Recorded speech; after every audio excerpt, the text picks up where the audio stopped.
All right, so we're on chapter 14. This is good stuff. This is why I was in a hurry to get done with chapter 13, just to get to the brain chapter, and it's just so fascinating, so awesome. And we start out with the idea or notion that the brain is on average around 15 to 1600 cubic centimeters in volume and contains, of course, the vast majority of brain tissue.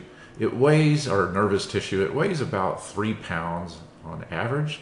Of course, just because a brain is smaller than 3 pounds or 1600 cc's does not necessarily correlate to intelligence.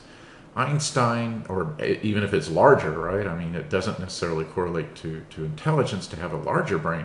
Einstein had a relatively small brain compared to average, and yet he was obviously a genius. And we'll talk about what properties really relate to intelligence and genius level thinking here in this chapter.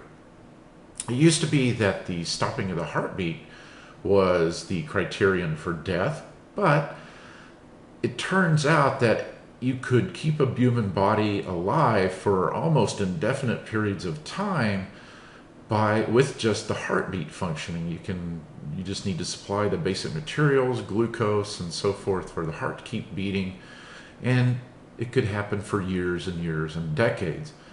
So there was a revolution in the not too distant past about converting this into brain death and stating that if there is no brain activity demonstrated, that is now the clinical designation of death.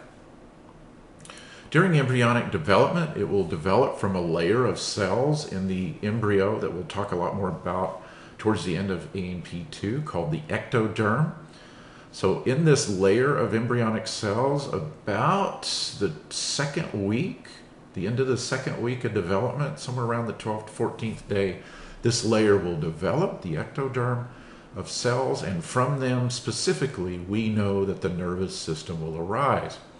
Now, from this layer of cells, a hollow channel called the neurotube will develop, and this will become liquid-filled and will form the cavities found inside the spinal cord and brain. These are very critical to brain function, and of course we'll address these more later. The neural tube then, at this point, will begin expanding in certain regions called dilations. The first is the hindbrain, and then the middle one is the midbrain, good name for that, and then the upper regions will swell into what's known as the forebrain.